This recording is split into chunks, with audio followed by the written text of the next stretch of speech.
आपण पाहत आहात SK न्यूज चॅनल। सलमान सईदसोबत सध्या आम्ही पाथरी शहरातील पाथरी तहसील कार्यालयासमोर पाथरी तालुक्यातील हदगाव बुद्रुक येथील काही शेतकरी बांधव इथे बसलेले आहेत। शेत रस्त्यासाठी त्यांना शेत रस्ताच नाही आणि वारंवार तहसील कार्यालयात वर येऊन तहसीलदारांशी भेट करून सुद्धा त्यांचा प्रश्न काही मार्गी लागत नाही।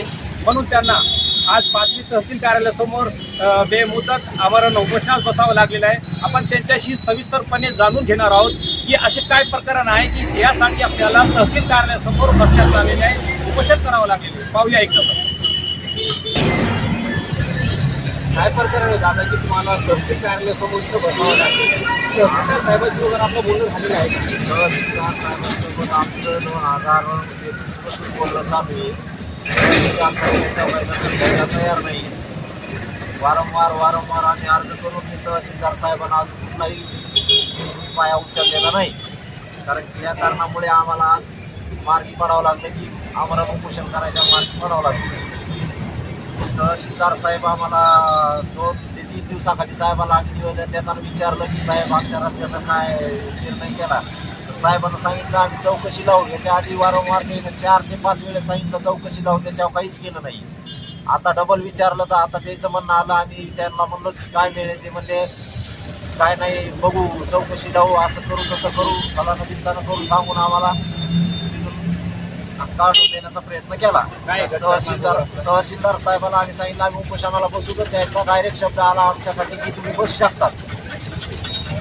असं गृहीत धरून करायचं की साहेबांना आमचा काही निर्णय घ्यायचा नाही।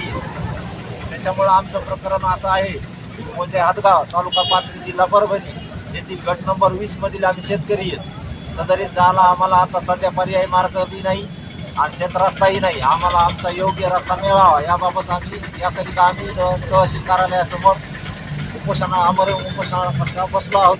आतापर्यंत किती आपण अर्ज वगैरे दिलेले? आतापर्यंत मी अर्ज दिलेले आहे। 2021 मध्ये एक आहे, 2023 मध्ये एक आहे, 2022 मध्ये आहे, 2025 आहे, 2026 मध्ये आहे। एकाही अर्जावर दखल घेतलेली नाही। आता जानेवारीमध्ये मंडळाधिकाऱ्याला पाठवून तात्पुरता पंचनामा केला। त्या पंचनाम्याच्या व्यतिरिक्त पुन्हा काही झालेलं नाही। नोटीस देखील दिलेली नाही, कुठून रस्ता गेलेला आहे, कुठल्या गट नंबरमधून गेलेला आहे, आम्हाला कसा आहे मार्ग 2000 साहेबांना याच्याकरिता आम्हाला साहेबाला विनंती करतो की वारंवार आम्हाला परेशान करण्यापेक्षा काहीतरी तात्काळ निर्णय घ्यावा व आम्हाला योग्य ते निर्णय द्यावा। शेत रस्त्यासाठी आमची मागणी एवढी पूर्ण करावं। तहसीलदार साहेबाला आमची विनंती आहे। किती झाले आपण उपोषणाला बसलेले आम्ही इथं 7 जण। माणिक रंगनाथराव झिंजान, देवीदास गणपतराव झिंजान, मनकर्णा माणिकराव झिंजान, स्नेहलता बाबूराव झिंजान, ज्ञानेश्वर साहेबराव झिंजान, भरत जिजाभाऊ नखाते, द्वारकाबाई एकनाथराव झिंजान असे आम्ही सदरील 7 शेतकरी आहेत। तरी साहेबांनी योग्य ते निर्णय फास्ट घ्यावा ही आमची विनंती। कवर बसणार आहे आमचा बेमुदत आहे, जवळ आमचा निर्णय लागत नाही तोपर्यंत आम्ही उठणार नाही। आणि निर्णय असा साहेबांना तिथं जाऊन पाहणी करणं, पंचनामा करणं, आम्ही याला बळी पडणार नाही। आम्हाला 100% निर्णय पाहिजे। आमचा 20 गट नंबरला रस्ता घेतल्याशिवाय आम्ही उठणार नाही, आमचा ठाम निर्णय।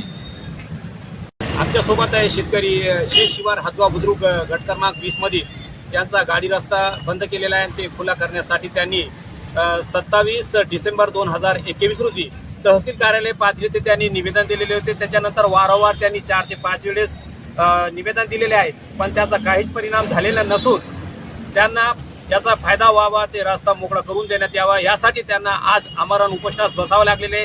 त्यांच्यासोबत प्रत्येक जण आहेत, ज्याच्यामध्ये द्वारकाबाई एकनाथराव झिंजान, देवीदास गणपतराव झिंजान, मनकर्णा माणिकराव झिंजान, स्नेहलता बाबूराव झिंजान, ज्ञानेश्वर साहेबराव झिंजान, भरत जिजाभाऊ नखाते ह्या लोकांनी तर आमरण उपोषण सुरू केलेलं आहे।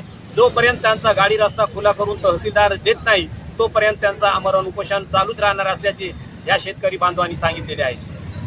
तरी मेहरबान तहसीलदार साहेबांनी यांचा शेत रस्ता मोकळा करून द्या, लवकरात करून द्यावा अशी त्यांच्याकडून विनवणी करण्यात येत आहे, मागणी करण्यात येत आहे। यासोबत आपण पाहत आहोत SK news channel, Salman Sayyed सोबत पाथरी।